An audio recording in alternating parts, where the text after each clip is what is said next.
ಕಾಂಗ್ರೆಸ್ನ dinner ಮೀಟಿಂಗ್ಗೆ high command break ಆಗ್ತಾ ಇದ್ದ ಹಾಗೆ ಪರಮೇಶ್ವರ್ ಅವರು ಪ್ರತಿಕ್ರಿಯೆಯನ್ನು ಕೊಟ್ಟಿದ್ದಾರೆ. ಗೃಹ ಸಚಿವ doctor G Parameshwar dinner meeting ರದ್ದುಗೊಂಡಿರೋ ಬಗ್ಗೆ ಅಂದ್ರೆ ಮುಂದೂಡಿಕೆ ಆಗಿರೋ ಬಗ್ಗೆ ಅವರು ಮಾತಾಡಿದ್ದಾರೆ. ಸಭೆ ರದ್ದಿನ ಹಿಂದೆ ಕಾಣದ ಕೈಗಳು ಏನೂ ಇಲ್ಲ ಅಂತ ಅವರು ಕ್ಯಾಮೆರಾ ಮುಂದೆ ರಿಯಾಕ್ಷನ್ ಕೊಟ್ಟಿದ್ದಾರೆ. ಈ ಸಭೆ ರದ್ದಾಗಿಲ್ಲ, ಮುಂದೂಡಿಕೆ ಆಗಿದೆ ಅಷ್ಟೇ. ಸೊ ಇದು ಪೂರ್ಣ ವಿರಾಮ ಅಲ್ಲ, ಜಸ್ಟ್ ಒಂದು ಕಮ ಅಷ್ಟೇ ಅಂತ ಅವ್ರು ಹೇಳ್ತಾ ಇದ್ದಾರೆ. ಯಾವಾಗ ಸಮಯವನ್ನ ಕೊಡ್ತಾರೋ ಆಗ ಮತ್ತೆ ಮಾಡ್ತೇವೆ ಅಂತ ಬೆಂಗಳೂರಿನಲ್ಲಿ ಗೃಹ ಸಚಿವ ಪರಮೇಶ್ವರ್ ಅವರು ಪರೋಕ್ಷವಾಗಿ ಟಾಂಗ್ ಕೊಟ್ಟ ಹಾಗೆ ಕಾಣಿಸ್ತಾ ಇದೆ. ನಾವು ಚಿತ್ರದುರ್ಗದಲ್ಲಿ ಸಮಾವೇಶ ಮಾಡಿ SC ST ಸಮುದಾಯಗಳ ಅನೇಕ ವಿಚಾರಗಳನ್ನು ಮುಂದಿನ ದಿನಗಳಲ್ಲಿ ಸರ್ಕಾರ ಅಧಿಕಾರಕ್ಕೆ ಬಂದಾಗ ಅವೆಲ್ಲವನ್ನು ಕೂಡ ಬಗೆಹರಿಸಬೇಕು ಮತ್ತು ಬಗೆಹರಿಸ್ತೇವೆ ಅಂತ ಕೂಡ ಹೇಳ್ಕೊಂಡಿದ್ವಿ.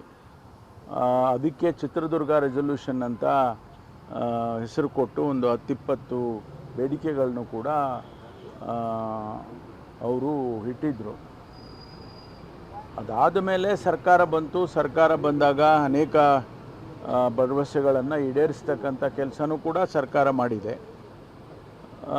ಈಗ ಉದಾಹರಣೆಗೆ ನಮಗೆ ಪೋಸ್ಟ್ ಮೆಟ್ರಿಕ್ ಸ್ಕಾಲರ್ಶಿಪ್ಪು ಕೇಂದ್ರ ಸರ್ಕಾರದಿಂದ ಬರಬೇಕಾಗಿದ್ದದ್ದು ಶಾಲಾ ಕಾಲೇಜುಗಳಲ್ಲಿ ಬರ್ತಾಯಿಲ್ಲ, ಮತ್ತು SCP ಹಣ, TSP ಹಣ ಕೇಂದ್ರದಿಂದ ಬರ್ತಕ್ಕಂಥ ಆ ಪಾಲು ಕೂಡ ನಮಗೆ ಕಡಿತ ಆಗಿರ್ತಕ್ಕಂಥದ್ದು. ಇವೆಲ್ಲವನ್ನು ಚರ್ಚೆ ಮಾಡಬೇಕು ಮತ್ತು ನಾವೆಲ್ಲ ಒಗ್ಗಟ್ಟಾಗಿ ನಮ್ಮ ಸಮಸ್ಯೆಗಳನ್ನು ಬಗೆಹರಿಸೋದಕ್ಕೆ ಪ್ರಯತ್ನ ಮಾಡಬೇಕು ಅಂತೇಳಿ ಆ ಚರ್ಚೆಗಳನ್ನು ಮಾಡಬೇಕು ಅಂತ ನಾವು ಸಭೆ ಸೇರೋದಕ್ಕೆ ಮಾಡಿದ್ದು. ಈ ಮಧ್ಯೆ ಟಿ.ಕೆ. ಶಿವಕುಮಾರ್ ಹೈಕಮಾಂಡ್ಗೆ ಡಿನ್ನರ್ ಮೀಟಿಂಗ್ ಕುರಿತಂತೆ ದೂರು ಕೊಟ್ಟಿರೋ ವಿಚಾರದ ಬಗ್ಗೆ ನನಗೆ ಗೊತ್ತಿಲ್ಲ. ಈ ಸಭೆಗೆ ಡಿ.ಕೆ. ಶಿವಕುಮಾರ್ ಅವರನ್ನೂ ಕರಿಬೇಕು ಅಂತ ಚರ್ಚೆ ಆಗಿತ್ತು.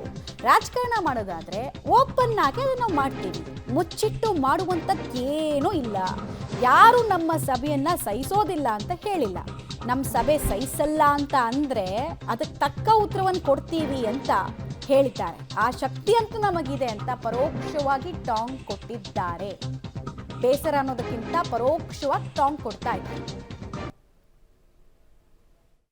ಅದ್ರ ನನಗೆ ಗೊತ್ತಿಲ್ಲ. ನಾನು ಅವ್ರನ್ನೂ ಈ ನಮ್ಮ ಪೂರ್ವಭಾವಿ ಸಭೆ ಆಗುವಾಗ ಒಂದು ಹಂತದಲ್ಲಿ ನಾವು ಅವರನ್ನು ಕೂಡ ಆಹ್ವಾನ ಮಾಡಬೇಕು ಅಂತ ಚರ್ಚೆ ಮಾಡಿದ್ವಿ. ಅಧ್ಯಕ್ಷರನ್ನು ಕರಿಬೇಕು ಅಂತ.